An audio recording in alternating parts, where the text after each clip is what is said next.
I don't know about the people online, but Jezreel is right here at the bottom of this valley here. This valley is known for the town that this fortress is right here. Megiddo is a very special place geographically. Why? It's because when you're coming down here, you can notice that there's like a series of mountains coming down right here. They begin up here at Mount Carmel and they work their way down. There's a valley in between here and of course mountains on the opposite side. So this valley is very nice to go through, and armies, by the way, would come down this way. Why? Because the way of the sea is here, which is referred to in the New Testament, as well as there are 7 trade routes that go through Israel. And this is one of the trade routes that people would travel down. But when they wanted to keep going down the plain of Sharon, there was only one way to do, well, there's a couple ways to do it. They'd either have to round Mount Carmel, they'd have to stay on the beach, or they'd have to come through this pass that's right by Megiddo. The reason why Megiddo became a fortified city is because of where it was at, its location. It's guarding a pass that allows you to get through the mountains there. So there is just a very narrow divot through the mountain right there at Megiddo. And so anyway, it becomes a very significant place. Jezreel, of course, also very similar, because Jezreel leads you up into the mountains here that take you to Jerusalem. Now, Jezreel, where's my notes at? Jezreel, trying to remember. Sometimes my memory works really well and sometimes not so much. But anyway, Jezreel is also very famous for a lot of things that happened there. But the most important one is the one that's talked about right here. He says in verse 4, "Call his name Jezreel for yet a little while, and I will avenge the blood of Jezreel upon the house of Jehu." Well, who is Jehu? Do y'all remember who Jehu is in the Bible? Jehu is the person who's commanded by God. He's told, I want you to go up to the northern kingdom, and I want you to kill King Ahab's wife. Now, Ahab, I think, if I remember right at that point, had already died, but his wife, Jezebel, was still alive. And God said, go make an end of their kingdom, and then you take it over. Well, not only did he go make an end of their kingdom, but he was a rather bloody man. And you say, well, why is that important? Because God is in the business of always rectifying things. And you say, what do I mean by rectifying? Making everything right. And mankind, a lot of times when we are called in to do something, when we're called in to make justice, we don't really make justice. We make vengeance.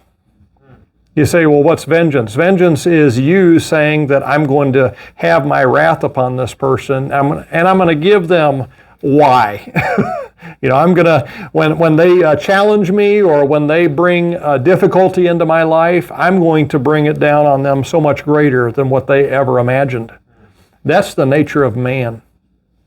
The problem is when God has called you to do something, you got to remember that even in the situation of Jehu, he was called to bring justice. He was called to bring down a king. Why?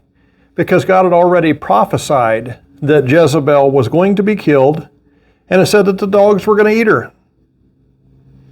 Her husband had already promised to be killed and said that his blood was going to be upon the ground that he was trying to steal. There were some very specific things that God said. And when mankind is called to practice judgment, that doesn't mean that he gets to create what he calls justice. He doesn't get to say that justice means this or justice means that. No, he was supposed to do what God called him to do, and that was to remove Jezebel. But instead, he goes on and kills a bunch of people that are not related to what God had called him to do. And by nature, as human beings, we have a lot of times where we think that we're going to fix things. I think especially when we're young. I don't know why that seems to be, but when we're young, we have a tendency to not really view all of the consequences of the decisions we make. And you say, why? Because we're so young and strong, we figure that we can make up for the difference. And yet as we get older, we start to realize that a lot of times when we put all of our effort and ambition into doing things, we realize that doesn't always make up everything that we mess up. And so hopefully as we get older, we do get a little bit wiser about bringing on this justice. But here in these two verses, verses 4 and 5, God says that he's going to rectify what Jehu did there in the valley of Jezreel. And as I was explaining, and they're not here tonight, of course, Diego and Jackie, but as I was trying to explain, here in this story, Hosea and his wife and even his children are a picture that God is trying to use to teach his people something about the relationship that God has with man. Now, God loves man. He created man. But man has a problem. He likes to go his own way. He likes to do his own thing. And many times when he's doing his own thing and he's going his own way, he can even justify it in his mind. You know, we can say, well, yeah, but I'm doing the will of the Lord. That's exactly what Jehu said, that he was doing the will of the Lord, but he was going well beyond it. And sometimes that even seems to be our mindset as well. I think of how many times in scriptures it talks to us about not being friends with certain people, not to be friends with an angry man, not to, there's different passages that we could get into. But we use those almost as justification in our minds to cause divisions that don't have to be there. And you say, why? Because we start using the wording of a text and we make it fit what we want to be. It would be like taking the passage where it says Jesus wept and teaching people that we're supposed to be whiners. And you say people would actually do that? Oh yeah. They're more than willing to bend the Word of God to make it fit those things that they want to teach. And I find that to be true in so many areas of our life. Even in this day, the Israelites were taking all the gods of the nations around them, but making the God of Israel like the other gods, or saying that they're worshiping the God of Israel, but in reality, what are they doing? They're giving him the attributes of all the false gods of all the nations that are around them that they're supposed to be pushing out of the land, and they're supposed to be taking over that land, and they're supposed to be walking with God. And so instead of worshiping the God of Israel, some of them are worshiping Ashtart, which was one of the goddesses of that area, the goddess of fertility. They start worshiping her. They start having stocks, and they have their woods out there that they're going in and worshiping. And they're even calling the things that they're doing that they're worshiping the God of Israel. So they're identifying things that they're doing as being godly, and yet they're not. And the truth is, down through time, there's been a lot of people that have done that kind of stuff. Right now, I'm reading a book that some of you may be familiar with on Baptist history by James Beller out of Arnold, Missouri. But as I was reading it, it's been good to read it because it's reminding me of things that I've learned in the past when I was in college, back in the day when I went to Maranatha and had Richard Weeks as my professor and instructor. He was a very knowledgeable man on the topic of Baptist history. But what happened over in England and was brought to America was a lot of people were leaving England for a reason. If you were a religious person, if you didn't fall under the Church of England and you didn't fall under the Catholics, you didn't really fit in anywhere. And so what they did was they came to America looking for religious freedom, but interestingly enough, as soon as the different groups, the Puritans and the Pilgrims, etc., came here, everybody is doing what? They have their own brand of what they call Christianity, and they're requiring everybody that's in their community to follow their brand. You say, how so? Well, one of the communities that came over to America was a community that I'm trying to remember what they called them. I think they called them First Tablets.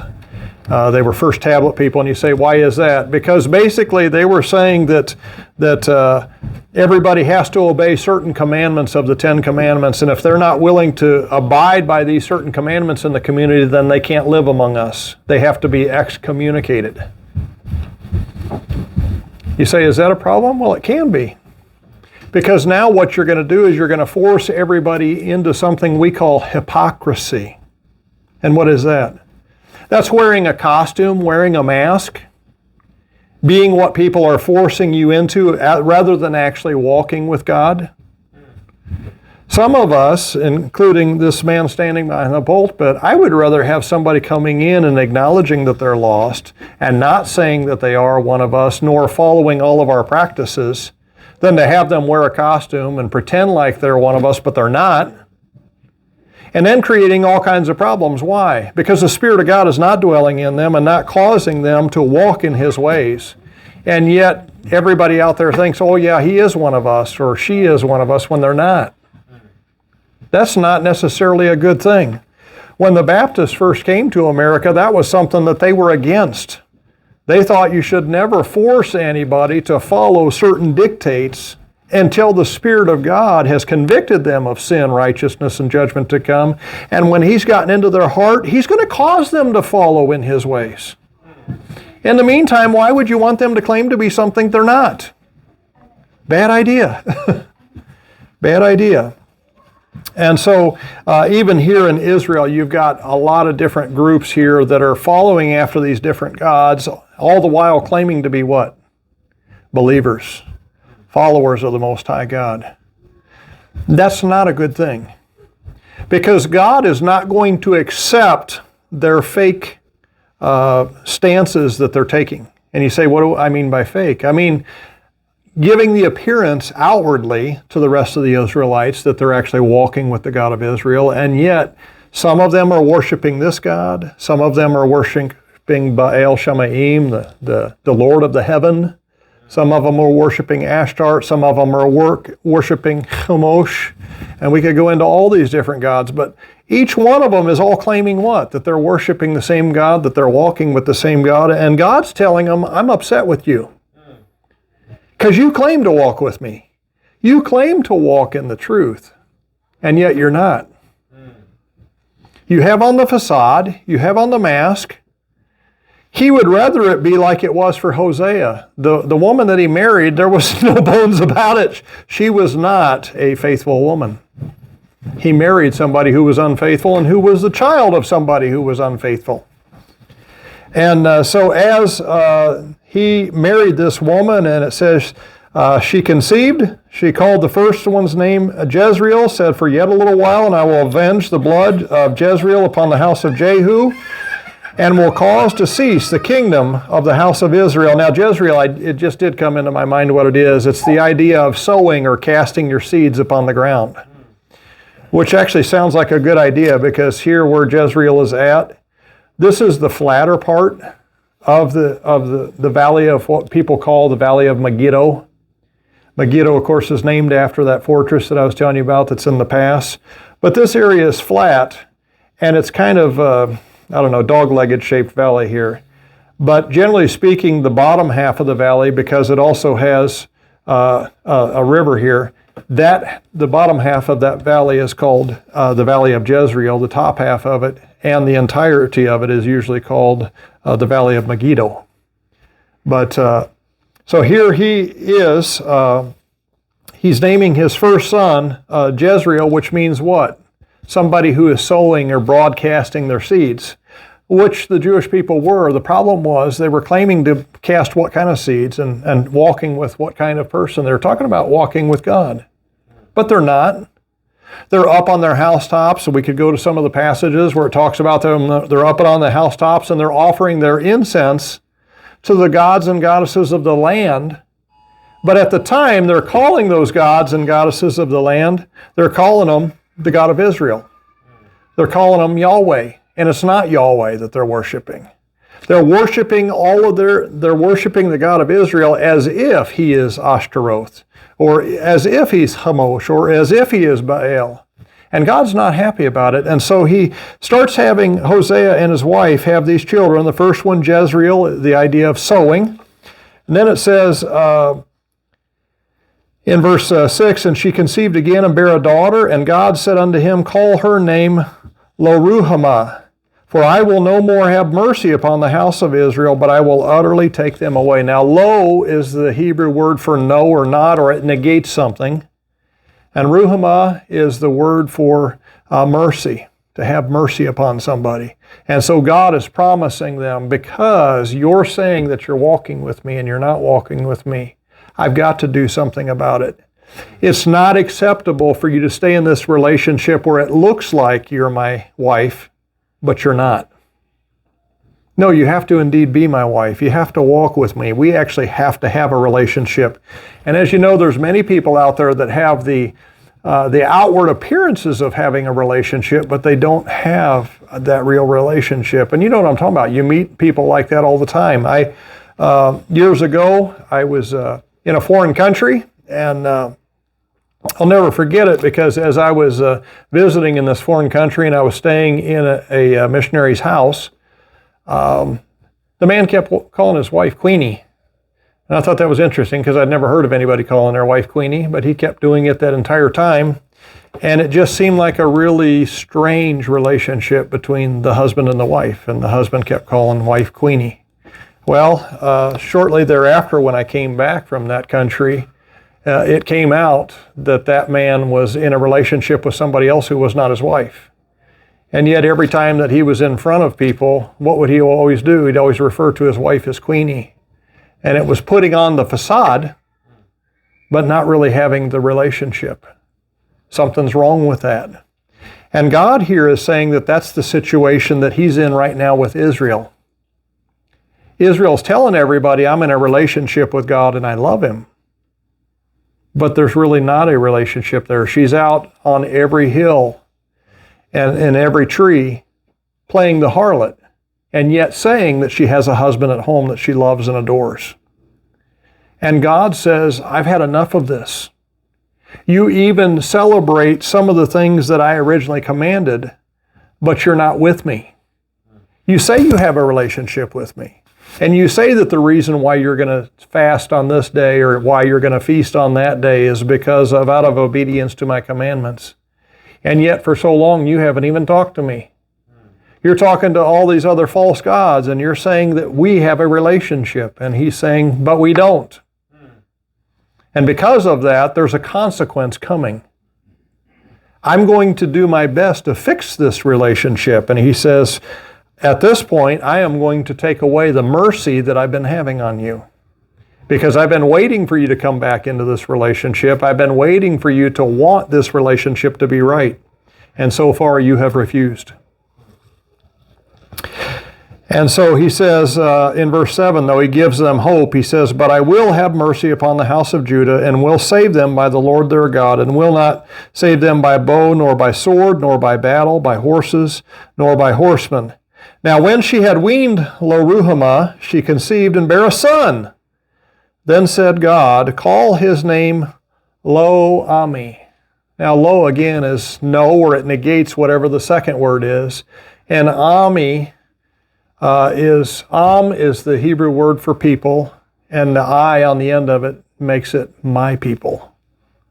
So what's he telling the people now? You claim to be my wife. You claim to be in love with me. You claim to have a relationship with me. You claim that all the things that you're doing are for my benefit, that you want to talk to me, that you want to spend time with me. You know that I want to spend time with you, God says, and yet you're not. You're going out and finding all these other lovers. And he says, because of it, he tells the prophet to name this son, you're not my people. You're not my people. It says, as we go on, yet the number of the children of Israel shall be as the sand of the sea, which cannot be measured nor numbered. And it shall come to pass that in the place where it was said unto them, ye are not my people, there it shall be said unto them, ye are the sons of the living God. He says, I'm going to fix this relationship. Now what's amazing, we don't have time to go to all the passages about it, but the Word of God actually tells us that when a wife or a husband, when they get split up, and then that person that leaves the relationship goes and has a relationship with somebody else, God says they're not supposed to come back to that original spouse to start that relationship again. He says that's confusion. He says once you've moved on, and you don't come back.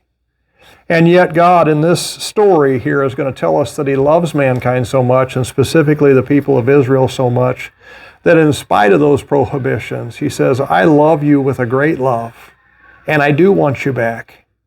But I don't want you in the way that you're wanting this relationship to be, and that is to claim that all these other paramours that you have are the ones who are providing for you. And all these paramours that you have, all these lovers that you have, are the ones who really love you, because they don't. They're just taking advantage of the situation. And you all know what I'm talking about. I've known so many people like this. I remember when I first started driving semi, I used to know a guy that we called Casanova. You say, why? He only went after married women. Because he said he really didn't want to have a wife.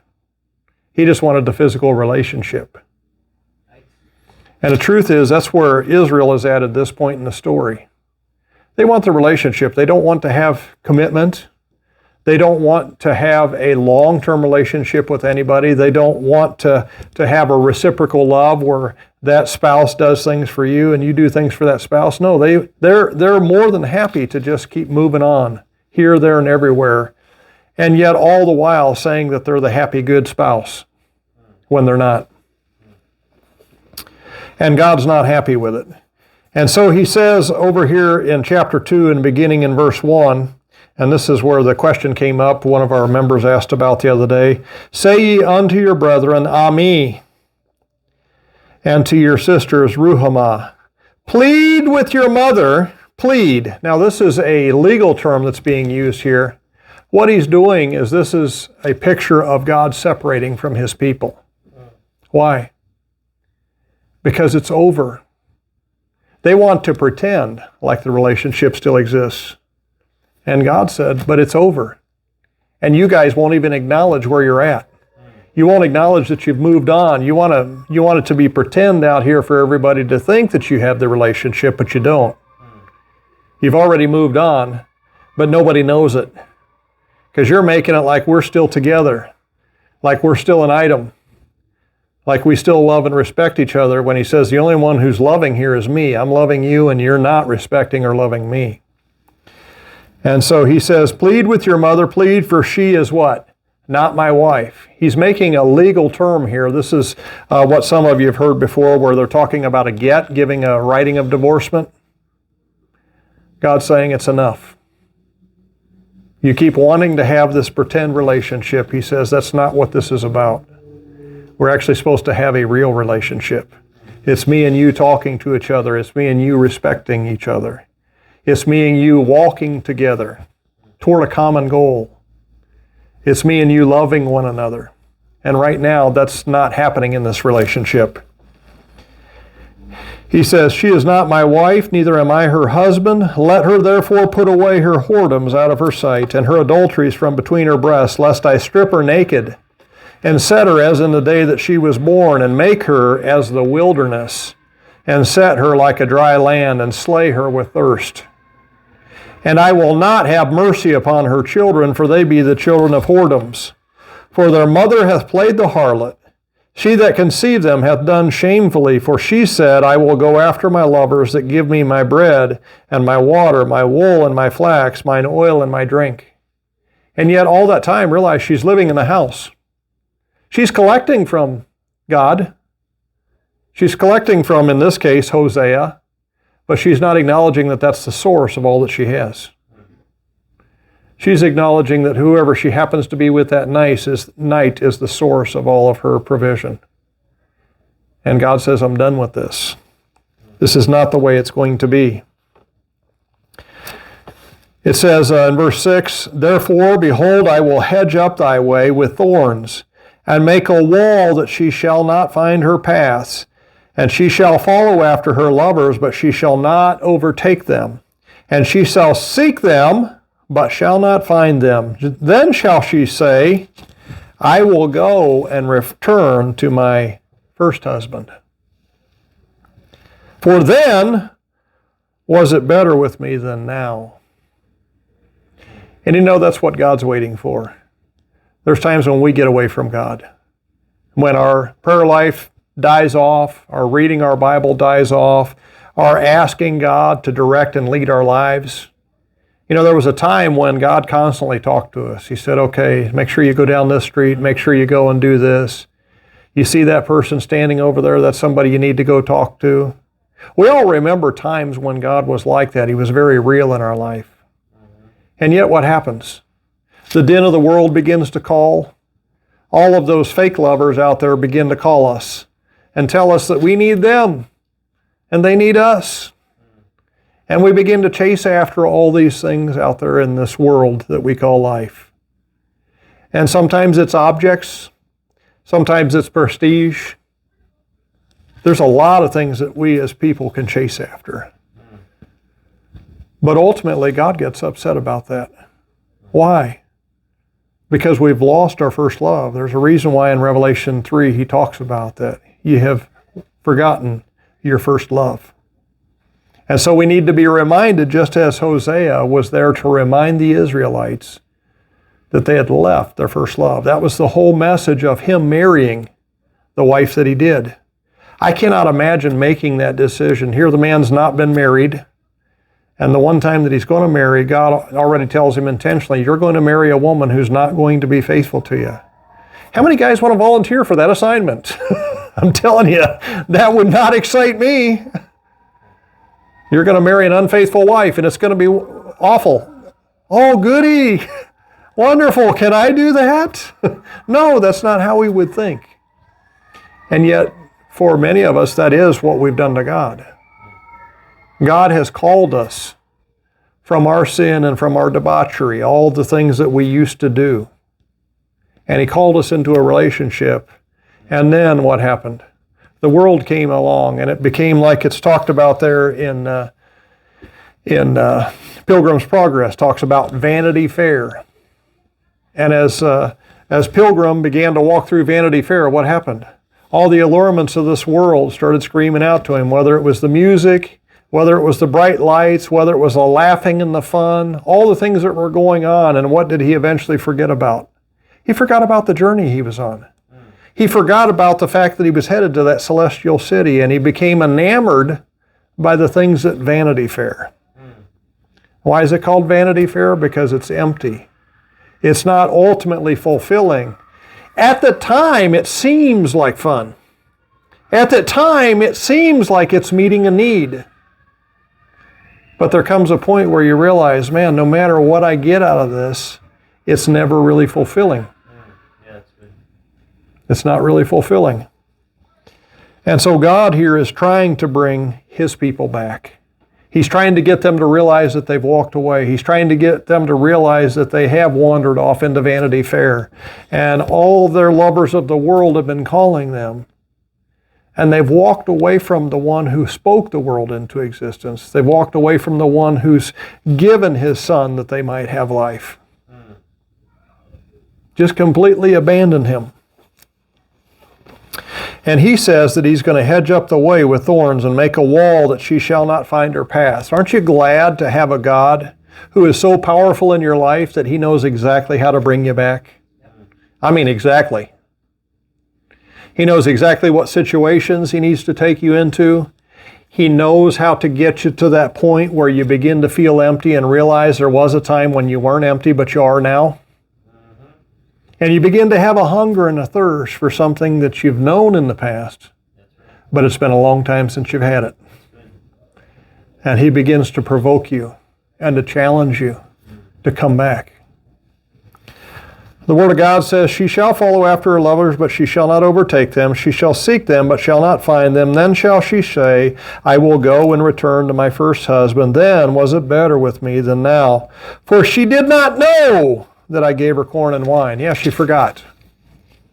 And oil, and multiplied her silver and gold, which they prepared for Baal. She was taking the very things that her husband was giving her and giving them away to somebody who was not her husband and wasn't even worthy of her devotion, of her time, of her resources. He says in verse 9, therefore will I return and take away my corn in the time thereof, and my wine in the season thereof, and will recover my wool and my flax, given to cover her nakedness. And now will I discover her lewdness in the sight of her lovers, and none shall deliver her out of my hand. I will also cause all her mirth to cease, her feast days, her new moons, and her Sabbaths, and all her solemn feasts. In other words, she still has the trappings, right? She's religious. And you say, is that the way the world is? Oh, yeah. If you go back to, is that Proverbs, I can't remember if that's Proverbs 6 or 7, but it talks there about the strange woman. One of the first things that she tells the young man that she is snared is that I've already made my offerings. She's telling him she's already been to the temple. She's already prepared. She's already gotten right with God, and now she's ready to have a relationship with Him because her husband's gone. So she's even religious. And a lot of times, as you probably know, the Word of God says that the adulteress, let's see, how does it word it? The adulteress will hunt for the precious life. And that's what the world's out there doing. Trying to tempt you away from God. Trying to draw you away and to get you to give up that which is invaluable. No way to put a value on it. To give it up for nothing. To give it up for something that has no fulfillment. That it has no ability to satisfy or satiate your need. That's what the world does. It calls. It has that siren call out there, and what do? We turn into those zombies and we start heading for that song instead of toward the God who created the song. He says, and I will, verse 13, and I will visit upon her the days of Baalim, wherein she burned incense to them, and she decked herself with her earrings and her jewels, and she went after her lovers, and forgat me, saith the Lord. Therefore, behold, I will allure her, and bring her into the wilderness. And notice what he says next, and I will speak comfortably unto her. Aren't you grateful to have a God that in spite of all that we've done to offend Him, He could follow the rules that He sets down and say, okay, you should never go back to that person. He could just say, okay, you're a vessel to dishonor, I'm done with you.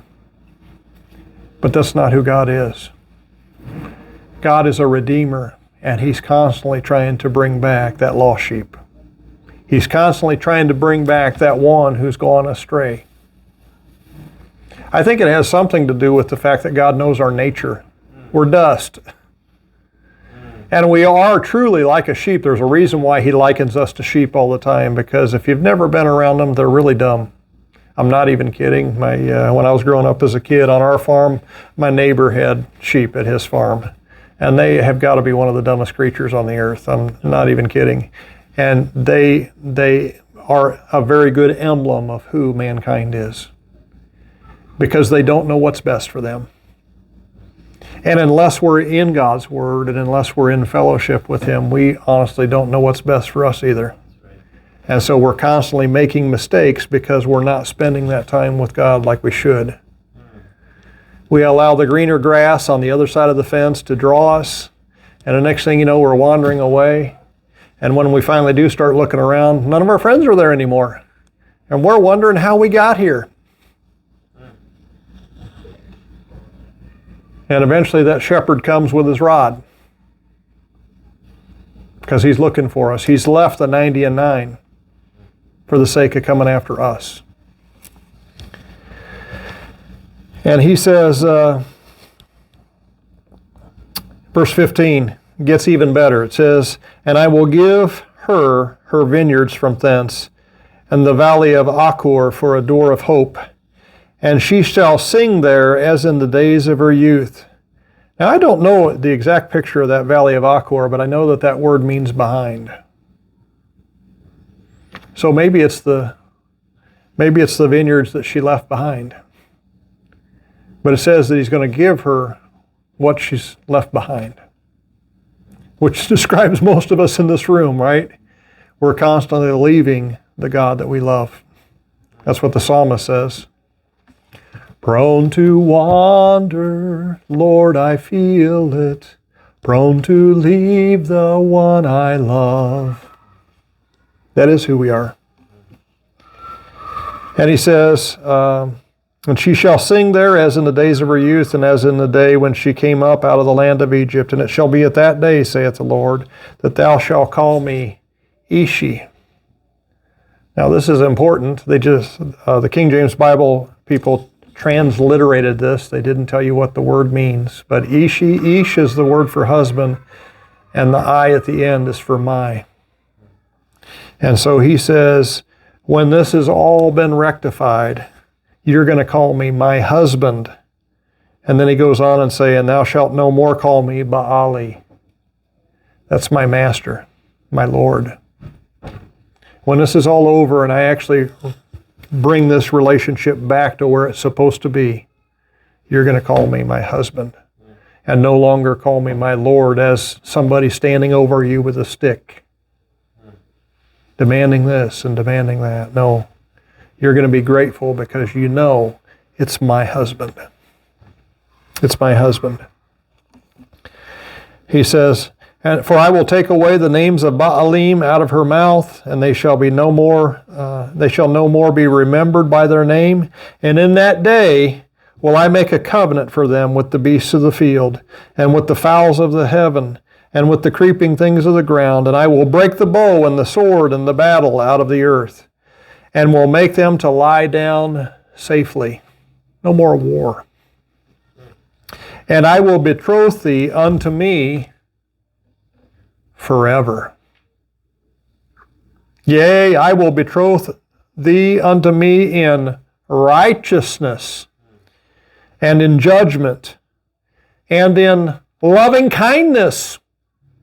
Boy, doesn't this sound awful? No, this is so much better than Vanity Fair.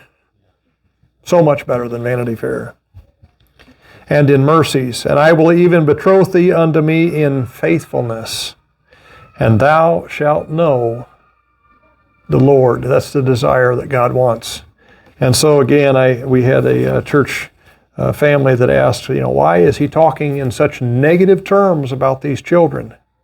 Because these children and this wife are picturing God's people walking away from God, and God wanting to restore that relationship. But there has to be some events that transpire in our life that do what? Make us miserable enough that we realize what we've given up and what we need to get back. And so he brings to pass those events in her life to cause it to where she wants to get back to that relationship. He begins to put up hedges of thorns around her that force her to only go one direction. Aren't you glad when God does that? I know that when you first run into those walls, you go, wait a minute, that thorn wall wasn't there before. But God says, yeah, but it's what you need right now. Otherwise, you're going to continue in this path of sin. Otherwise, you're going to continue in chasing after these vanities. And I have to get you back. I have to get you on the right path. I have to get you thinking right. I have to get you walking in the right way. And if it takes building walls of thorns around you to direct you to where you need to be, that's what I've got to do. Why? Because he loves us. You know that any true parent that loves their children is going to do what it takes to get that child to walk right. That's a true statement. Those ones out there that when the child is going crazy at Walmart, and I know they go crazy other places, but I don't know why it is. I always see them at Walmart slapping the floor and all that while I'm there. And then they're like, okay, I'll get you this toy. I'll buy you that. That's not a loving parent. I'm so glad that God's not like that. You say, what do you mean like that? Encouraging bad behavior by rewarding it. You never reward bad behavior. When we're out of order with God, you can count on it. Suddenly, when you start having those walls of thorns around you, and everything is going in a direction that you're not liking, it's for your good. It's for your good. It's only because he loves you that he does those things. Amen? It's only because he loves you that he does those things. And so that is an explanation of Hosea and the unfaithful wife. And hopefully there's some lessons that we can get out of that, because I know even in my own life there are times when I get away from God, and you don't realize it until, like I say, those things start happening, right? You start bumping into those thorns and you go, I don't remember that thorn wall being there. I don't remember this difficulty being there. Why is all of a sudden I'm having trouble with finances? Well, you've been spending your money on all the wrong things, and you haven't been giving God what his due is, and then all of a sudden you want to know why you're having financial issues? Well, you've gone away from him, and he's had to start to put up these thorn walls around you to get you back on that right path. And that doesn't matter whether it's finances, whether it's your tongue, whatever it is. Maybe you're starting to suffer consequences of things that you've said in the past, and you go, well, I've said things like that in the past to other people. Yeah, but God is now calling you out for it. And he's trying to get you back on that right path. And so all of a sudden it may be that every time you say anything that's out of order now, there's going to be consequences for it. Because he's got your attention. And he's trying to get you back where you're supposed to be. Where you're supposed to be. All right, well, thank you for joining us online.